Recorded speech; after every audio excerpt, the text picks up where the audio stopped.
and welcome back to another Board Crazy review. I am D. I am joined this week by... Just Will this week, everyone. No Graham. No Graham. Graham is away again for the time being. Before we get going, I should point out that in the playthrough that came out last Friday, you should check it out, but we at the end of that video, we talk a little bit about how we're doing a giveaway. Mm-hmm. We got a additional copy of AdVenture Capitalist. Unopened from OOMM Games that we're giving away. Yeah. The details of which are can be found on our Instagram, which we'll link to in the description below, with all our other social media links. So, before we actually get to reviewing AdVenture Capitalist, the card game, we're going to run my introduction to the game from our gameplay video. If you haven't seen that yet and you want kind of an idea of how the game works before we talk about it, so here that goes. AdVenture Capitalist is a game for 2 to 5 players published by OOMM Games, based on the popular mobile app of the same name. This tabletop version is a card game where players claim investments from rotating hands of cards in order to try and earn the most money. There are 2 different types of cards in AdVenture Capitalist. There are investment cards, which allow players to earn income, and there are also the manager cards, which act as modifiers for specific types of investments. A game is played over 3 rounds. Each round, every player receives 1 manager card, and depending on the player count, a certain number of investment cards. These cards are kept secret from the other players at all times. To play, each player selects a card from their hand and places it face down on the table. When everyone is ready, those cards are flipped up, and then the players place their hands to the next player. In the first and third round, the hands get passed in clockwise order. In the second round, they get passed counterclockwise. At the end of a round, players reveal their managers and then tally up their incomes from their investments, their managers, and perhaps any swag present on their investments. Then, with a few exceptions, all cards are discarded and players receive a new manager and new hand for the next round. At the end of the 3 rounds, the player who has earned the most income throughout the entire game is the winner. All right, so... AdVenture Capitalist, yes, the card game. Indeed. I guess we should, first of all, mention that this is very much not an adaptation of the mobile game. I was gonna ask you that. I imagine one of the first things people will be curious about in regards to this CAD game is how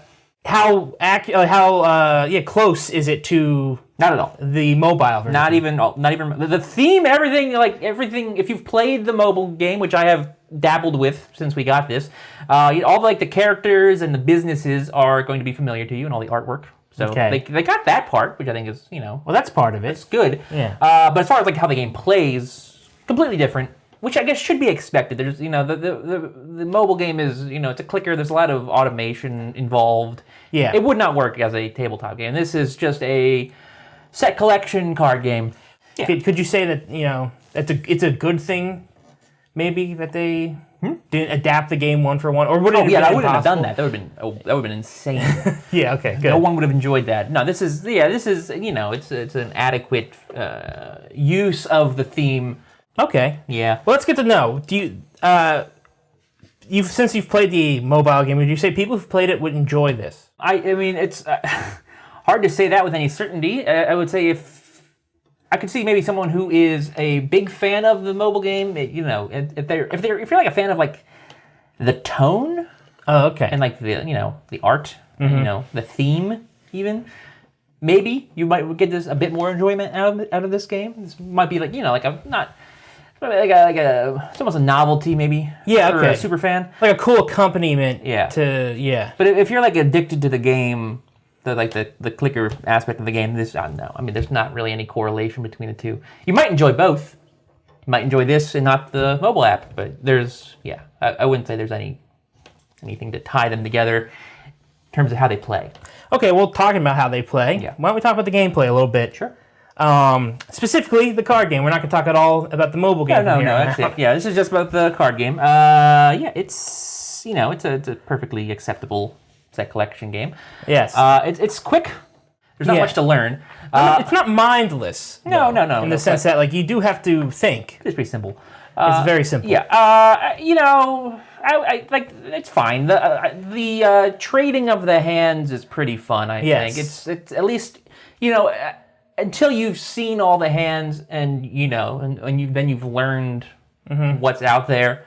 That part is pretty entertaining, I think. Yeah, if you skip past the intro where that explained the rules, basically all you do is, depending on the player count, you're dealt in a certain amount of cards. You play one, and you pass your hand on. So over the course of a round, you will draft however many cards that you deal. Each player gets. Yeah. So in a 3-player game, everyone got 9 cards. So you're trying to build like a 9-card tableau to get the most money. It's really that simple. So you want to, if you play multiple shrimp stands, you get 5 billion. Stuff like that. And there's different ways to earn. And then you also have managers that sort of supplement and add additional money if you reach certain like goals. For instance, we have Cabe Johnson here, the lemon guy. You get 3 lemonade stands, and next thing you know, you've got an additional $7 billion. So there's not much to it, but I agree with you, D. The best part of it is when you draft. Is the fact that like you get 9 cards to start. I think the coolest part of a game are the first 3 turns of every round. Well, a 3-player game. Yes, so before 2, depending on whatever player count you're playing with. Those are really interesting because the first, you get your first initial 9 cards. You look at it, and this is a challenge because you're like, well, every time it's a challenge to decide what do I want to keep, what do I want to pass on. Yeah. But then the second time, 8 cards left. For the first time, you're seeing someone else's hand, and then same thing for the third one. And after those 3, you have an idea now of all the cards that are in play. So you have a puzzle now to deal with in your head of like, okay, how can I maximize my points here based on what I know is there? Like, what do I pass on? What do I take now? A lot of that has to do with like, what is there a lot of? Is there like, if there's an abundance of hockey teams, I might not need to take one right away. Maybe I'll go for an oil company because the help, Of course, if you don't, someone else might swipe them from you, and then you're left in a bad spot. Or if you have the problem where there's 2 of the same kind of manager. So let's say that you have the manager that gives you more points for having hockey teams. You might think, well, the chances someone else has that manager, unlikely. So they're not going to be targeting hockey teams. So you pass some hockey teams on, not realizing someone else has that same manager. Next thing you know, they have more hockey teams than you, and you've failed to maximize your... Yes, exactly. There are duplicates for most of the managers. Yeah.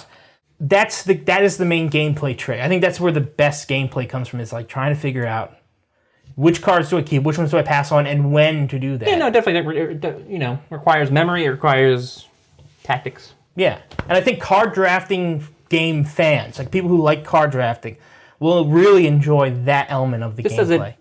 I do have a problem, or a couple problems, with how the game... How you're supposed to play the game, at least. Okay. Well, basically, it more has to do with the player count. I think this is a game I would almost only want to play with, ideally 5, maybe 4, nothing less than that. Because how it works, because the number of cards each player gets is staggered by the player count. So in a 2-player game, each player gets 10. 3-player, it's 9. 4-player, it's 8. 5-player, it's 7. So you're getting more cards in your hand to start in a 3-player game. There's way fewer cards in play. So in a 3-player game, you have 27 cards on the table, so to speak. And in a 5-player game, there's 35. And it feels like with lower player counts, you have this situation where you're constantly like a card short. Yeah, I get what you mean. Yeah, of either, useless cards. Getting the combination you need, or getting, something your manager... would be exactly. Well, in the first, in our gameplay video, I got Cabe Johnson, the lemonade guy, in our first 2 rounds. In both those rounds, there were fewer than 3 total lemonade stands in play between everyone. And then later on, Graham and I both had the hockey guy, and I think there were like 4 total hockey cards that round in play. Yeah, there's a lot of cards, but because there are so many duplicates, the more you have in play, the more satisfying it's going to be. Yeah, and the less likely that luck factor and the randomness of card draw affects your strategy. Yeah, exactly. So okay. Also, I feel like the managers, they're a good idea. They're from the app. They make sense in how you use them. I just feel like the way they're implemented is somewhat frustrating. Not only because you might have a situation where the cards they aren't in play. Exactly. But there are situations where certain managers will just be useless. If you get the devil one that allows you to keep a discard, it's like, well, you get that in the last round of the game. It's useless. I almost it would make the game more complicated and draw it out more. But I feel like almost if there was some sort of bidding system for managers at the start of a round. You know how I feel about bidding. Well, I think the solution is just making sure that there aren't any useless cards. Yeah, it's kind of, you have to go through and then pull them out then, and it's kind of, I don't know. Even if it was just like a selection where each round a new first player would take get first choice. Yeah, at least then it would feel like, all right, yeah, I can see what you mean. I also, just in general, I feel like there's no buying aspect to this game, which seems kind of like a missed opportunity, whereas in the app, obviously, it's all about buying and selling. The more you buy, the more you make for selling, and this, it's all buying or just earning. Yeah. All. With a few exceptions where you can lose money. Like if you don't have the most oil companies. But you can never spend money to make money. Yeah. So it feels like it's only half of the equation for like the capitalist bit here, which, is what it is. So anything about the gameplay you want to talk about other than that? My only other nitpick is about the rulebook. Well, I was going to talk about the component. I feel like it was streamlined to cover the most important parts. Yes. And that it does. It feels like there should be like an online accompaniment that goes into further depth, but as far as I know, such a thing does not exist, at least not by the time we were playing it. Yeah, there are rules that are unclear that we had to guess at. Yeah, we had some issues with specifically the devil and angel investor. Yep. And whether or not losing a round means you just didn't win it, or if it means you literally came in last. So there are a few things where it's just like not entirely clear, No, this game is not necessarily for people who are obsessed with rules and detail. Like, if the rulebook doesn't go into detail to explain it, then I think it's kind of the designer's way of saying interpret it how you will. And I know some people will be like, well, that's lazy, but maybe if it was a more intense game, but as it is, it's somewhat frustrating because we tend to get like a little competitive, like we want to win, so we want everything to be clear so we don't mess that up, the scoring and stuff. But I don't know, in this game it didn't bother me so much. Should we wrap it up? Let's wrap it up, D.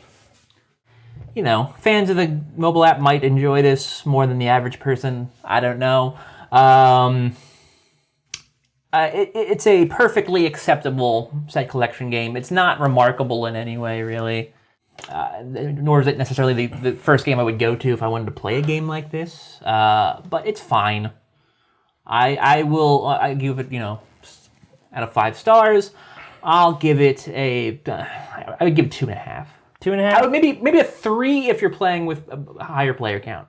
Like decent. I feel like fine can have a negative connotation, but it's fine in the sense that, it doesn't do anything glaringly wrong, but it also doesn't do anything like, amazingly right. It's just a solid game. So for that reason, I'm going to give it a B-. Okay, fair enough. It's in that C+ B- range where it's like can't hurt to have it, but it may not be like like you said, a number 1 game in this kind of genre that you go to. Yeah, I mean, and if you can get it for free in our giveaway, yeah, can't hurt. Go to our Instagram. All right, D. Yes. Nice plug. I nailed it. Thank you for watching this video, everybody. If you enjoyed it, please, give us a thumbs up, comment, subscribe, hit the notification bell, share, do all that stuff. Go to our social media sites. They're linked to below, our Facebook, Twitter, Instagram, if you want to follow us on any of those. And again, you can go to the Instagram to get the details on how to enter to win the Board Crazy exclusive copy. No. We have licked it. Oh, well. We haven't licked it. No. I lied about that. We could, though, if you want us to. Let us know. And that's it. You can come back Friday, where we're going to be back with a guest, which is exciting. Yes. A returning guest, in fact. And we're going to be dealing with some insects.